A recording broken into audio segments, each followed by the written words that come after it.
Hello friends, मैं अरविंद आप सबका स्वागत करता हूं आपके अपने चैनल इंडियन क्लासेस में। और आज मैं आपको जनरल साइंस की फिजिक्स, केमिस्ट्री, बायोलॉजी तीनों chapter wise chapter video provide कराऊंगा। और जितने भी एग्जाम हैं RRB, NTPC, group D, RRB, JE, bank और पीसीएस के प्री में आपको काफ़ी हेल्पफुल होंगी ये वीडियो। जो भी छात्र पीसीएस प्री की तैयारी भी करते हैं उनको भली भांति पता होगा कि 35 नंबर की साइंस आती है, जिसमें से इकलौती 20 से 22 नंबर की बायोलॉजी आती है। तो आज मैं आपको बायोलॉजी क्लास स्टार्ट कराता हूँ और बिल्कुल जीरो लेवल से मैं आपको बायोलॉजी पढ़ाऊँगा। तो हम स्टार्ट करते हैं बायोलॉजी। तो बायोलॉजी में सबसे पहले हम बात करते हैं इंट्रोडक्शन ऑफ बायोलॉजी। इसे हिंदी में कहते हैं जीव विज्ञान का परिचय या जीव विज्ञान का अध्ययन।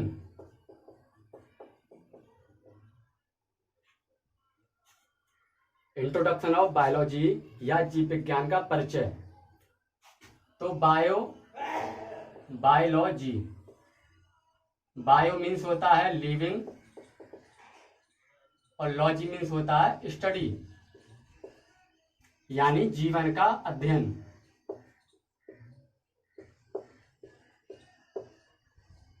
जीवन का अध्ययन।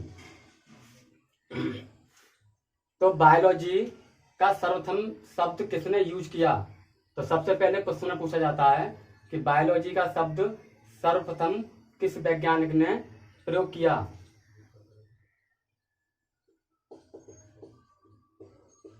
बायोलॉजी का सर्वप्रथम शब्द किसी वैज्ञानिक ने प्रयोग किया? उनका नाम है लेमार्क महोदय। लेमार्क महोदय।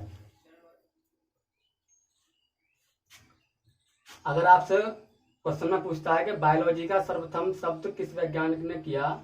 लेमार्क महोदय। अगर आपसे पूछता है कि जीव विज्ञान के पिता कौन हैं या जीव विज्ञान के जनक कौन हैं, तो आप कह सकते हो फादर्स ऑफ बायोलॉजी। तो ये हैं अरस्तु महोदय। अरस्तु महोदय या जीव विज्ञान के जनक या जीव विज्ञान के पिता।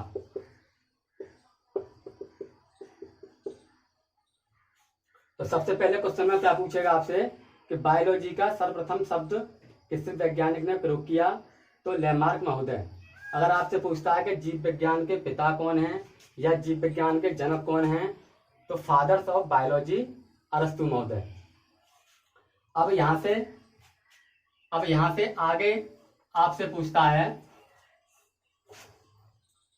क्या जीव विज्ञान की कितनी शाखा हैं, यानी बायोलॉजी की कितनी शाखा हैं? तो बायोलॉजी की 2 शाखा हैं। फर्स्ट जूलॉजी और सेकंड होता है बॉटनी। जूलॉजी को हिंदी में कहते हैं जंतु विज्ञान और बॉटनी को हिंदी में कहते हैं वनस्पति विज्ञान।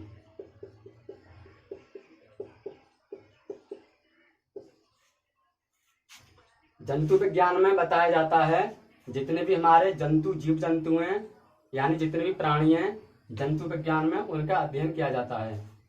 और वनस्पति विज्ञान में जितने भी हमारे पादप हैं, यानी जितने भी हमारे पेड़ पौधे हैं, उनका अध्ययन किया जाता है। तो इसमें किसका अध्ययन किया जाता है? प्राणियों का अध्ययन किया जाता है।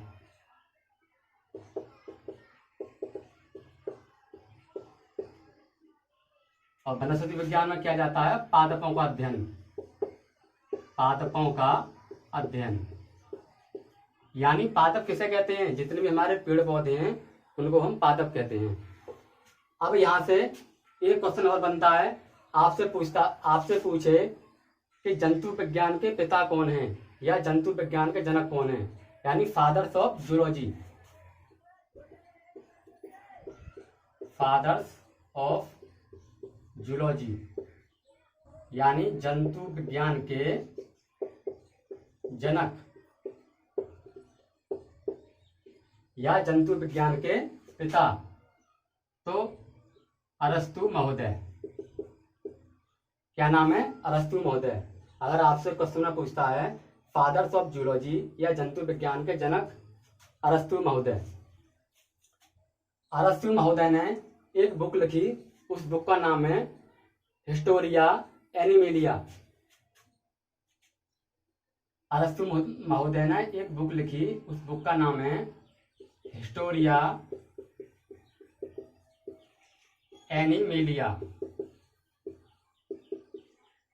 अब देखो, हिंदी वाले छात्र और इंग्लिश वाले छात्रों के लिए इसका कोई हिंदी वर्ड नहीं है, यही इंग्लिश वर्ड है और यही हिंदी वर्ड है। तो इसके लिए मैं आपको कोई भी हिंदी वर्ड नहीं है, तो आपको हिंदी इंग्लिश दोनों छात्र हिस्टोरिया एनिमेलिया ही पढ़ेंगे। इस बुक में अरस्तु महोदय ने 500 से 1000 जंतुओं का अध्ययन किया। कितना? 500 से 1000 जंतुओं का अध्ययन किया। और जब अध्ययन किया तो उन्होंने 3 तरह की क्राइटेरिया रखी, यानी 3 तरह की सीमा रखी। तो फर्स्ट सीमा कौन सी थी? फर्स्ट सीमा थी आपकी मॉर्फोलॉजी। क्या थी? मॉर्फोलॉजी। और हिंदी में कहते हैं मॉर्फोलॉजी को आकार की। आकार की। सेकंड नंबर इन्होंने क्राइटेरिया रखी एनाटॉमी। और थर्ड क्राइटेरिया रखी फिजियोलॉजी। फिजियोलॉजी को हिंदी में कहते हैं कार्य की। अब समझो यहां से, यानी अरस्तु महोदय ने एक बुक लिखी, उसका नाम था हिस्टोरिया एनिमेलिया। हिस्टोरिया एनिमेलिया में 500 से 1000 जंतुओं का अध्ययन किया गया। और जब अध्ययन किया गया तो उन्होंने 3 तरह की क्राइटेरिया रखी। तो कौन कौन सी क्राइटेरिया रखी? फर्स्ट मॉर्फोलॉजी, सेकंड एनाटॉमी और थर्ड फिजियोलॉजी। तो मॉर्फोलॉजी में बताया है उन्होंने कि जितने भी हमारी जो बॉडी है, बॉडी की जो बाह्य संरचना का अध्ययन किया जाता है, यानी शरीर की बाह्य संरचना का अध्ययन। बाह्य संरचना का अध्ययन यानी जो हमारी बॉडी की एक्सटर्नल स्ट्रक्चर है उसकी स्टडी की जाती है मॉर्फोलॉजी में। और एनाटॉमी में शरीर के आंतरिक अंगों का अध्ययन किया जाता है। शरीर के आंतरिक अंगों का अध्ययन किया जाता है। यानी हमारी बॉडी के जो इंटरनल ऑर्गन्स हैं, यानी हमारी बोन कैसी है, हमारा ब्लड कैसा है, हमारे लंग्स कैसे हैं, हमारा लीवर कैसा है, हमारी इंटेस्टाइन कैसी है, हमारा पैनक्रियाज कैसा है, तो उनका अध्ययन किसमें किया जाता है? एनाटॉमी के अंदर। और फिजियोलॉजी में क्या जाता है कि शरीर के आंतरिक अंग किस तरीके से कार्य करते हैं, किस तरह से कार्य करते हैं। यानी जैसे कि हमारा कोई ब्लड है, ब्लड किस तरीके से फ्लो करता है, जैसे कि हमारा कोई इंटेस्टाइन है वो किस तरीके से कार्य करती है, तो ये बताया जाता है फिजियोलॉजी में। समझे? अब आगे हम बात करते हैं वनस्पति विज्ञान के बारे में। तो आपसे पूछेगा वनस्पति विज्ञान के जनक कौन हैं?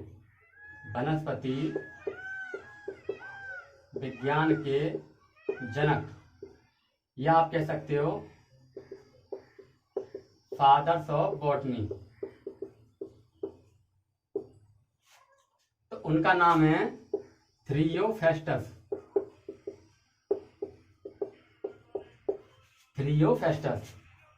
आपसे पूछता है वनस्पति विज्ञान के जनक कौन हैं या वनस्पति विज्ञान के पिता कौन हैं, तो फादर्स ऑफ बॉटनी, तो आप कह सकते हो थ्रियोफेस्टस। थ्रियोफेस्टस महोदय ने एक बुक लिखी, उस बुक का नाम है हिस्टोरिया प्लांटेरम। हिस्टोरिया प्लांटेरम, इसके लिए कोई हिंदी वर्ड नहीं है, आप इंग्लिश और हिंदी में बायोलॉजी में यही वर्ड दिया गया है, तो इसीलिए हम आपको पढ़ेंगे हिस्टोरिया प्लांटेरम। थ्रियोफेस्टस ने इस बुक में करीब 500 प्रकार के पादपों का अध्ययन किया। पादपों का अध्ययन किया, समझते हैं आप पादप किसे कहते हैं? जितने भी हमारे पेड़ पौधे हैं। तो 5 प्रकार के पादपों का अध्ययन किया। तो थ्रियोफेस्टस ने भी 3 तरह की क्राइटेरिया रखी। कौन कौन सी रखी? मॉर्फोलॉजी, एनाटॉमी, फिजियोलॉजी, यानी हमारे पेड़ पौधे बाहर से किस तरीके से दिखाई देते हैं, शरीर की आंतरिक जो उनकी संरचना है वो किस तरीके से वर्क करती है या किस तरीके से दिखाई देती है। तो 3 तरह की क्राइटेरिया रखी बॉटनी में थ्रियोफेस्टस महोदय ने। अब बात करते हैं हम आगे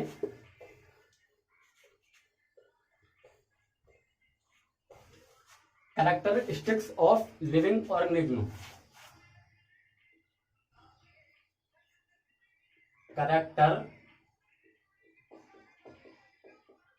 कैरेक्टरिस्टिक्स ऑफ, हम बात करते हैं कैरेक्टरिस्टिक्स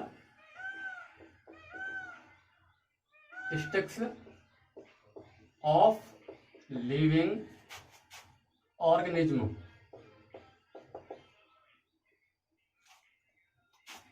हिंदी वाले छात्र लिख सकते हैं जीवधारियों का लक्षण या गुण।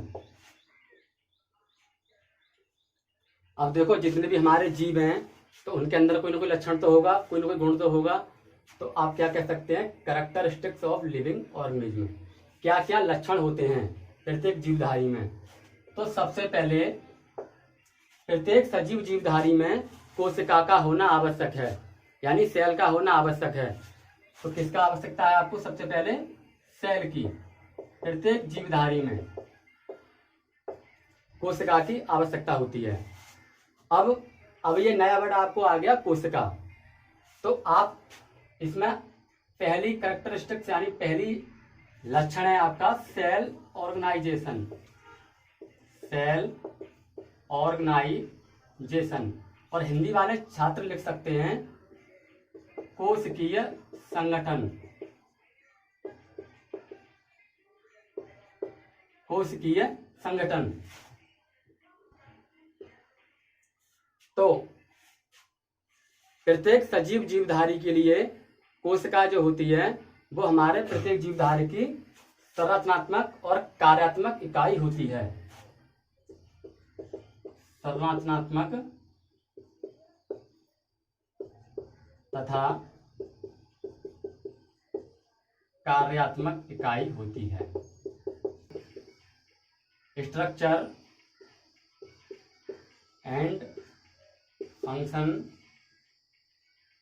Of unit life. तो क्या कह सकते हो? कोशिका हमारी इकाई होती है प्रत्येक जीवधारी की।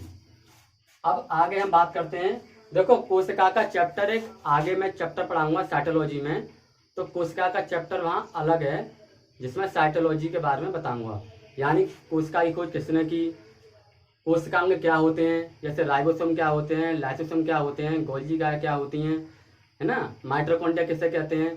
तो उसके लिए साइटोलॉजी एक अलग चैप्टर है जिसमें मैं साइटोलॉजी के बारे में, कोशिका के बारे में पूरा बताऊंगा। तो सबसे पहले आप कुछ बेसिक बातें सीख लीजिए कोशिका के बारे में। सेल, सेल को हिंदी में कहते हैं कोशिका।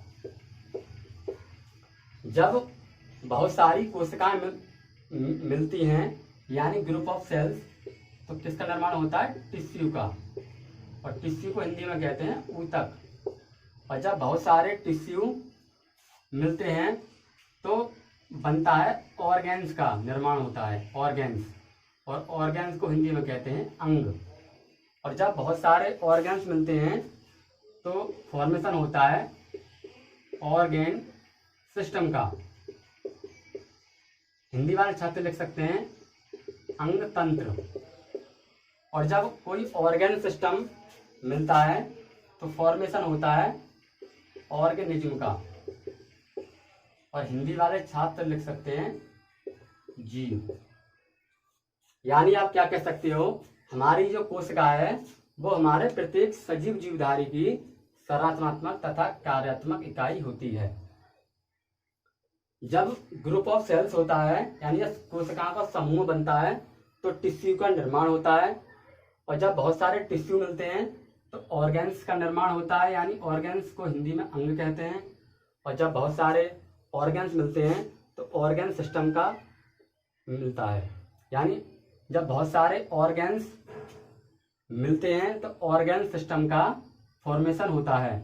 अब यहाँ पर ऑर्गेन सिस्टम यानी अंग तंत्र क्या है, जैसे कि हमारा सर्कुलेटरी सिस्टम कैसे काम करता है। हमारा जैसे कि सर्कुलेटरी सिस्टम को क्या कहते हैं हिंदी में, परिसंचरण तंत्र, जिसके अंदर ब्लड, हार्ट, लिम्फ, लसीका जिसे बोलते हैं, है ना, ये सारे खंड उसके अंदर आ जाते हैं। हमारा डाइजेस्टिव सिस्टम किस तरीके से वर्क करता है, यानी पाचन तंत्र किस तरीके से वर्क करता है। हमारा रेस्पिरेटरी सिस्टम, हिंदी वाले श्वसन तंत्र किस तरीके से वर्क करता है। हमारा एक्सक्रीटरी सिस्टम किस तरीके से वर्क करता है। तो कौन से हैं आपके ऑर्गन सिस्टम। और ये क्या है, ऑर्गेनिज्म यानी जीव। जो भी प्रत्येक जीव में कोशिका का होना आवश्यक है, जितने भी सजीव जीव हैं।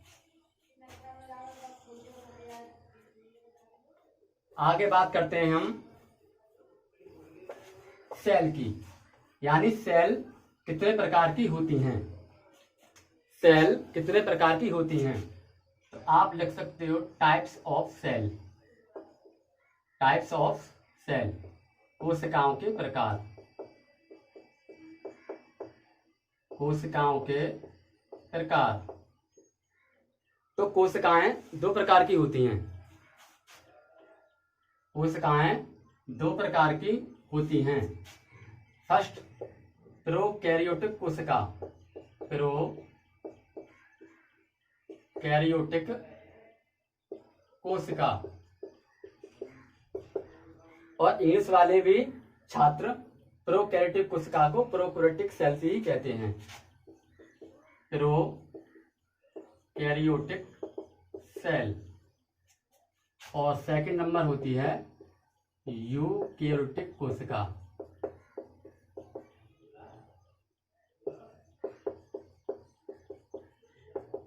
और इंग्लिश वाले भी यूकैरियोटिक सेल्स पढ़ेंगे। अगर आपसे पूछता है कि कोशिकाएं कितने प्रकार की होती हैं, तो कोशिकाएं दो प्रकार की होती हैं। फर्स्ट नंबर प्रोकैरियोटिक कोशिका। फर्स्ट नंबर प्रोकैरियोटिक कोशिका। और सेकंड नंबर यूकैरियोटिक कोशिका। तो प्रोकैरियोटिक कोशिका किसे कहते हैं। मैंने बहुत सी किताबों में देखा है कि प्रोकैरियोटिक कोशिका के लिए न्यूक्लियस एब्सेंट बताते हैं, जो सरासर गलत होता है। क्यों गलत होता है, जैसे कोई ये हमारी सेल है और सेल के अंदर ये हमारा न्यूक्लियस है ना, क्या है, न्यूक्लियस, केंद्रक। और ये क्या है, हमारी सेल है। तो प्रोकैरियोटिक कोशिका में ये जो न्यूक्लियस होता है, तो न्यूक्लियस तो प्रोकैरियोटिक कोशिका में भी होता है और यूकैरियोटिक कोशिका में भी होता है। लेकिन प्रोकैरियोटिक कोशिका के अंदर जो न्यूक्लियर मेम्ब्रेन पाई जाती है, ये न्यूक्लियर मेम्ब्रेन जो पाई जाती है, जिसे बोलते हैं केंद्रक झिल्ली। क्या कहते हैं, केंद्रक झिल्ली। और इंग्लिश वाले लिखेंगे न्यूक्लियर मेम्ब्रेन। क्या बोलेंगे, न्यूक्लियर मेम्ब्रेन। Nuclear membrane. तो प्रोकैरियोटिक कोशिका के अंदर न्यूक्लियर मेम्ब्रेन एब्सेंट होती है प्रोकैरियोटिक कोशिका में। तो आप क्या लिखोगे, nuclear membrane. Nuclear membrane absent होती है, यानी अनुपस्थित होती है। अब यूकैरियोटिक कोशिका में क्या होता है कि जैसे कोई ये सेल है, कोई कोशिका है और इसके भीतर ये न्यूक्लियस है। न्यूक्लियस के अंदर ये जो न्यूक्लियर मेम्ब्रेन पाई जाती है तो इसके अंदर प्रेजेंट होती है। बस इतना डिफरेंस है। यूकैरियोटिक कोशिका में न्यूक्लियर मेम्ब्रेन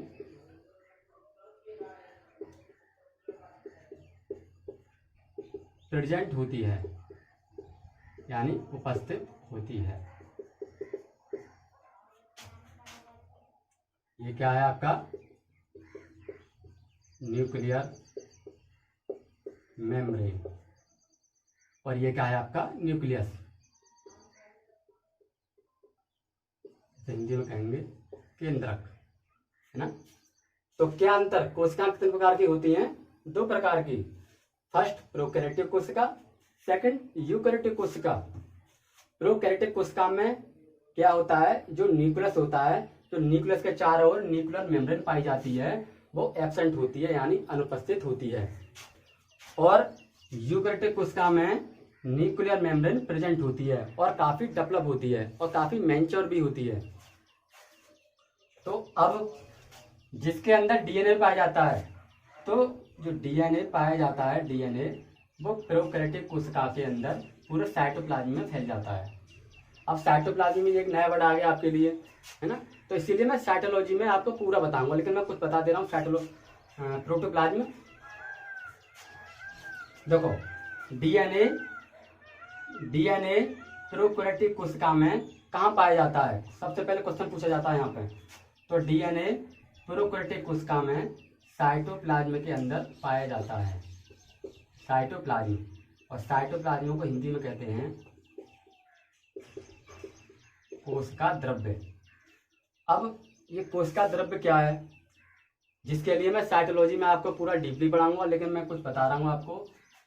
न्यूक्लियस के अंदर जो द्रव्य फॉर्म में भरा हुआ होता है, जो लिक्विड फॉर्म होता है, यानी जो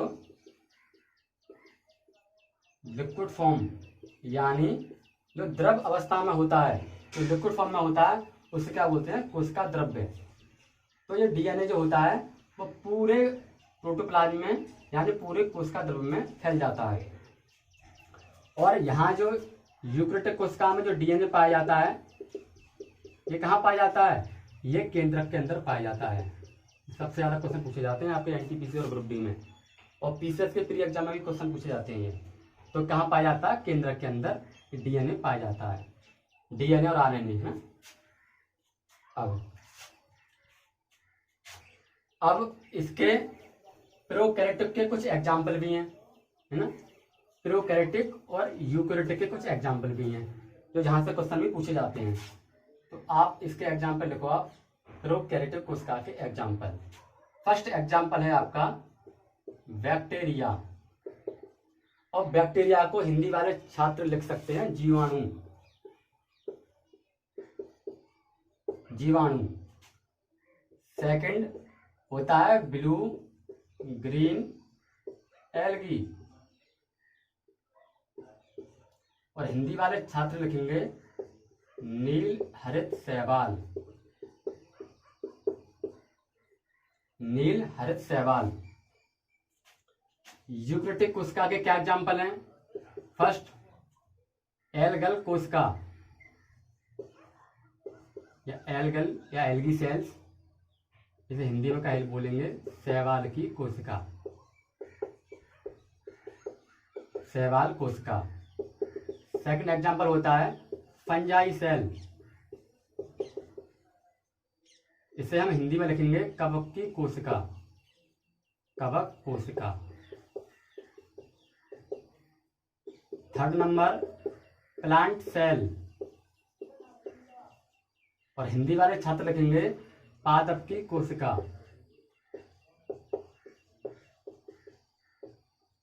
पादप की कोशिका। फोर्थ एनिमल सेल,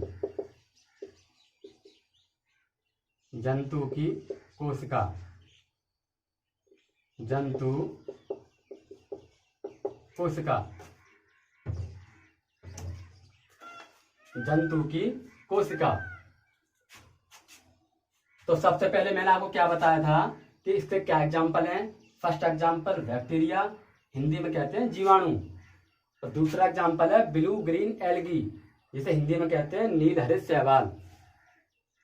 यूकेरियोटिक कोशिका के क्या एग्जाम्पल हैं। एल्गी सेल या एल्गल सेल्स, जिसे हिंदी में कहते हैं शैवाल की कोशिका।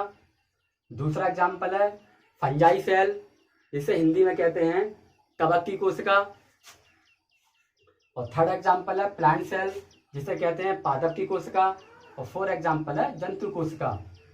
तो सबसे पहले एक क्वेश्चन भी आता है, आप लिख सकते हो नोट करके आप। बैक्टीरिया की खोज सबसे पहले पृथ्वी पर हुई थी। जीवाणु की खोज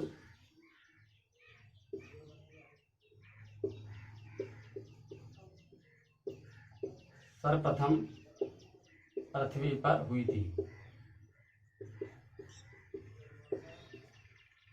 तो क्वेश्चन क्या बना कि कौन सा जीव है जिसकी खोज सबसे पहले हुई थी।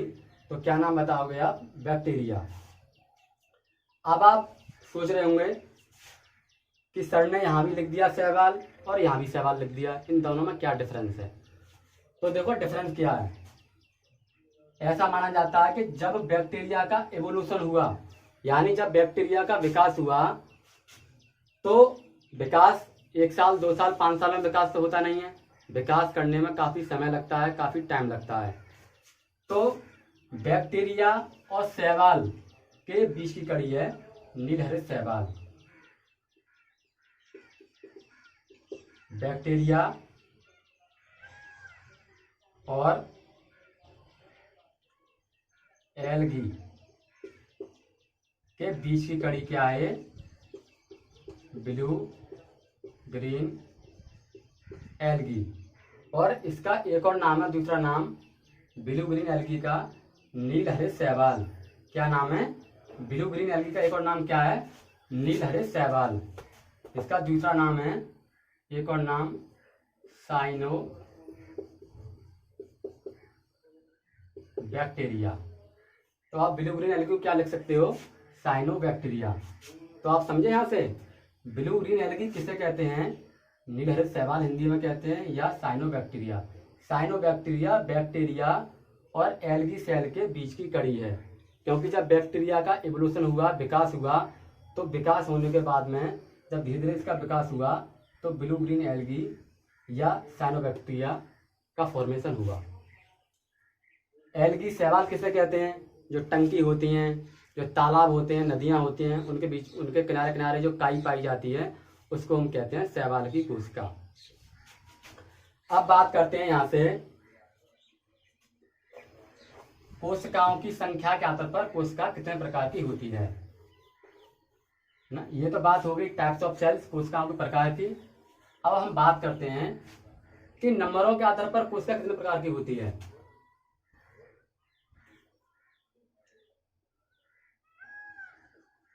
नंबर ऑफ सेल्स, यानी कोशिकाओं की संख्या। कोशिकाओं की संख्या के आधार पर कोशिकाएं कितने प्रकार की होती हैं। तो सबसे पहले 2 प्रकार की होती हैं। फर्स्ट होता है यूनिसेल्यूलर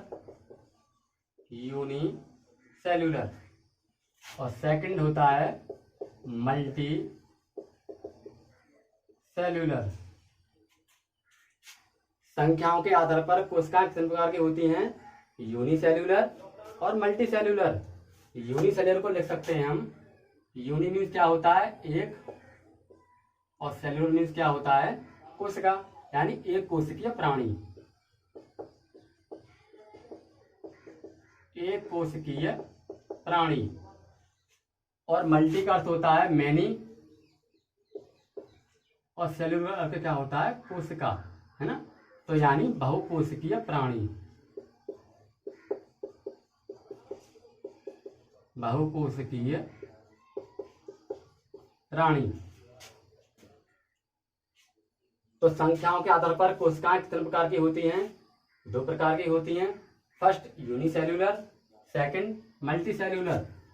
हिंदी वाले लिख सकेंगे छात्र, हिंदी वाले छात्र पढ़ेंगे इसे एक कोशिकीय प्राणी और हिंदी वाले छात्र इसे पढ़ेंगे बहुकोशिकीय प्राणी। अब इसके क्या एग्जाम्पल हैं, आपको एग्जाम्पल पूछेगा कि यूनिसेल्यूलर के क्या क्या एग्जाम्पल हैं, तो आप एग्जाम्पल लिखो। फर्स्ट एग्जाम्पल होता है बैक्टीरिया। बैक्टीरिया और हिंदी में कहते हैं बैक्टीरिया को जीवाणु। जीवाणु। सेकंड एग्जाम्पल होता है ब्लू ग्रीन एल्गी, हिंदी में लिखेंगे इसे नील हरित शैवाल। और थर्ड एग्जाम्पल होता है प्रोटोजोआ। प्रोटोजोआ।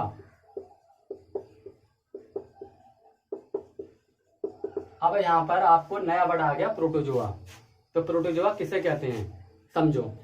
प्रोटोजोआ कहते हैं ऐसे परजीवी यानी ऐसे जीव जो दूसरों पर डिपेंड रहते हैं अपने न्यूट्रंस के लिए, अपने पोषण के लिए, जो दूसरों पर डिपेंड रहते हैं, ऐसे जीवों को क्या कहते हैं प्रोटोजोआ। जैसे मलेरिया। मलेरिया किस कारण होता है, वो एक प्रोटोजोआ की वजह से होता है। और कौन सा मच्छर होता है, मादा एनाफ्लीज। कौन सा मच्छर होता है, मादा एनाफ्लीज। ऐसे ही आप सबसे ज्यादा हमको लूज मोशन होते हैं जब बरसात के समय पे, और उस टाइम हमें लूज मोशन प्लस म्यूकस भी आता है।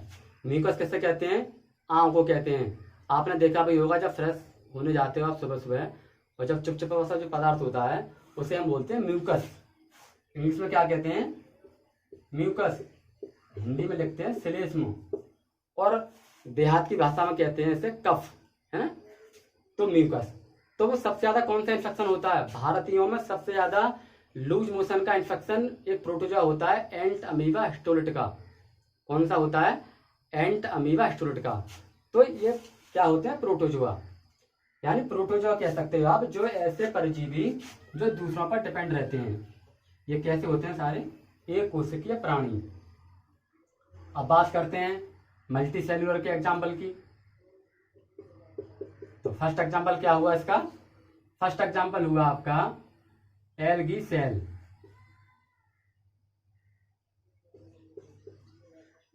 एल्गी सेल यानी शैवाल की कोशिका। सेकंड एग्जाम्पल क्या हुआ, फंजाई सेल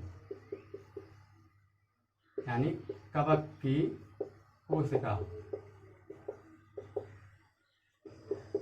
थर्ड एग्जाम्पल क्या हुआ, थर्ड एग्जाम्पल हुआ प्लांट सेल।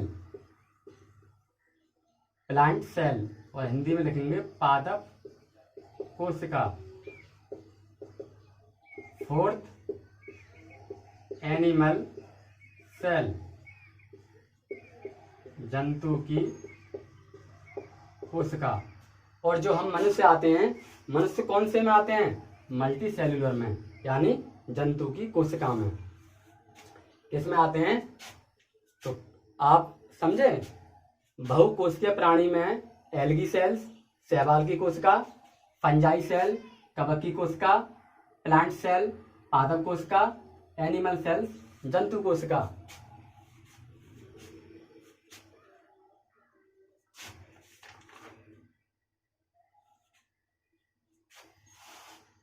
अब दूसरा कैरेक्टरिस्टिक्स क्या है, यहाँ दूसरा कैरेक्टरिस्टिक्स है प्रोटोप्लाज्म।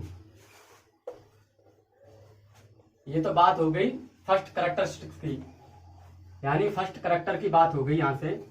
और दूसरे कैरेक्टर की बात करते हैं। तो दूसरा कैरेक्टर हुआ प्रोटोप्लाज्म। प्रोटोप्लाज्म। और प्रोटोप्लाज्म को हिंदी वाले छात्र लिखेंगे जीव द्रव्य। अब ये जीव द्रव्य क्या होता है, जीव द्रव्य क्या होता है, ये कोई सेल है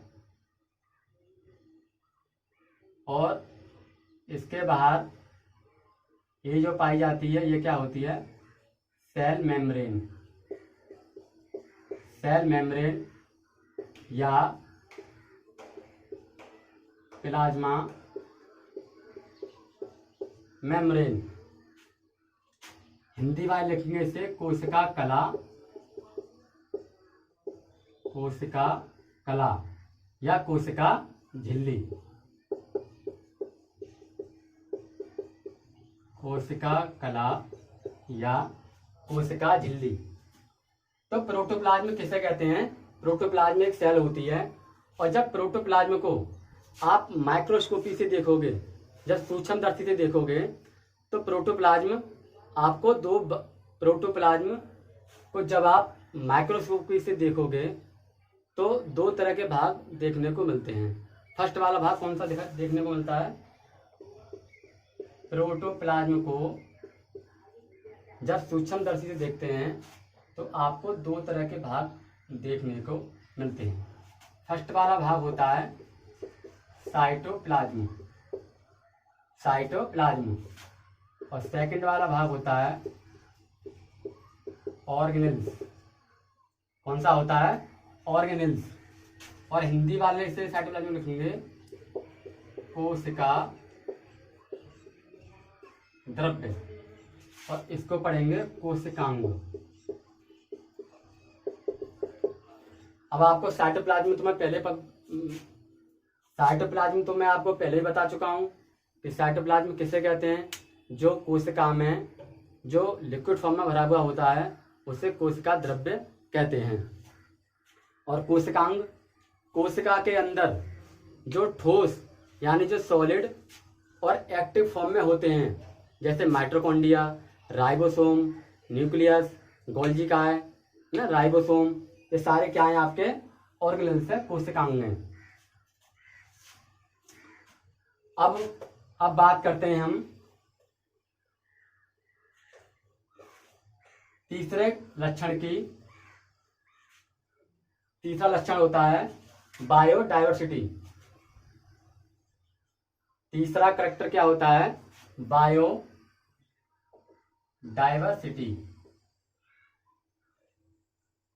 तीसरा करैक्टर क्या है? बायोडायवर्सिटी, और हिंदी वाले लिखेंगे इसे जैव विविधता। अब देखो बायोडायवर्सिटी किसे कहते हैं? जैसे आप अफ्रीका गए, अफ्रीका में क्या देखते हैं आप? वहाँ के लोग काले होते हैं। भारत में आए, भारत में आप देखते हैं कुछ लोग ब्राउन कलर के होते हैं। अगर आप यूरोप गए, अमेरिका गए, तो वहाँ पे आपको वाइट लोग दिखाई देते हैं। तो ऐसा क्यों होता है? ऐसा बायोडायवर्सिटी के कारण होता है, क्योंकि अलग अलग देशों का टेम्परेचर अलग अलग होता है, इसीलिए बायोडायवर्सिटी भी अलग अलग होती है। ठीक है, आपने अपने गाँव में भी देखा होगा, कहीं पानी है तो वहाँ की ज़मीन, कहीं पानी है तो वहाँ की ज़मीन आपको हरी हरी दिखाई देगी, कहीं पानी नहीं है तो वहाँ पर बिल्कुल ज़मीन सूखी हुई दिखाई देगी। तो आप बायोडायवर्सिटी को 3 क्राइटेरिया में रखते हैं। फर्स्ट क्राइटेरिया क्या है आपकी? शेप के आधार पर, यानी कैसी बनावट है। सेकंड क्राइटेरिया रखेंगे आप कि साइज कैसा है, यानी आकार कैसा है। और थर्ड लिखेंगे आप कि कलर कैसा है, यानी रंग कैसा है। तो तीसरा करैक्टर क्या बताया मैंने? बायोडायवर्सिटी। हिंदी वाले लिखेंगे जैव विविधता। जैव विविधता में 3 तरह की क्राइटेरिया रखी कि शेप कैसी है, यानी बनावट कैसी है, साइज कैसा है और कलर कैसा है। तो आप कह सकते हो कि आप ये नहीं कहोगे कि इंडियन लोग ब्राउन हैं या अफ्रीकन ब्लैक हैं या अमेरिकन या यूरोपियन वाइट हैं। तो वो किस कारण होता है? बायोडायवर्सिटी के आधार पर जितने भी जीव हैं हमारी पृथ्वी पर, उनको हम 3 तरीके से विभाजित करते हैं। फर्स्ट, मानव का त्वचा का रंग, मानव का त्वचा का रंग मेलानिन पिगमेंट की वजह से होता है। तो आप हिंदी वाले क्या लिखेंगे? मेलानिन वर्णन। सेकंड, जो पत्तियों का हरा रंग जो होता है वो किस वजह से होता है? क्लोरोफिल की वजह से होता है। पादपों का हरा रंग क्लोरोफिल की वजह से होता है। और क्लोरोफिल को हिंदी में क्या कहते हैं? पर्णहरित। तो सबसे पहले आपसे पूछेगा कि मानव का त्वचा का रंग किस पिगमेंट की वजह से होता है, किस वर्ण की वजह से होता है? तो मेलानिन पिगमेंट की वजह से होता है। आपसे पूछेगा पादपों का हरा रंग किस वजह से होता है, यानी जितनी भी लीव्स हैं, पत्तियां हैं, उनका हरा रंग किस वजह से होता है? तो क्लोरोफिल की वजह से होता है। और हिंदी वाले छात्र लिखेंगे पर्णहरित की वजह से होता है। Third number, micro organism. अब यहाँ पर माइक्रो ऑर्गेनिज्म एक नया वर्ड आ गया। तो माइक्रो ऑर्गेनिज्म को हिंदी में कहते हैं सूक्ष्म जीव। क्या कहते हैं? सूक्ष्म जीव। अब माइक्रो ऑर्गेनिज्म किसे कहते हैं? तो माइक्रो ऑर्गेनिज्म कहते हैं जितने भी बैक्टीरिया हैं, वायरस हैं, फंगस हैं, पैरासाइट हैं, यानी जो हमें अपनी नंगी आंखों से नहीं दिखाई देते हैं, उनको देखने के लिए माइक्रोस्कोपी की आवश्यकता होती है ना। जितने भी, क्योंकि अब देखो पेड़ पौधे हैं या एनिमल्स हैं, उनको तो आप देख सकते हो साइज के आधार पर। जैसे कोई शेर आया, शेर को देखकर आप भाग गए, तो साइज के आधार पर आप देख करके उनको पहचान सकते हो। लेकिन माइक्रो ऑर्गेनिज्म को कैसे पहचानोगे? माइक्रोस्कोपी की वजह से पहचानोगे। ठीक है। कल आपका तीसरा कैरेक्टरिस्टिक्स वीडियो काफ़ी लंबी हो जाएगी, इसीलिए मैं यही समाप्त करता हूँ और यहाँ से अगला लक्षण चलेगा। ठीक है, तो धन्यवाद।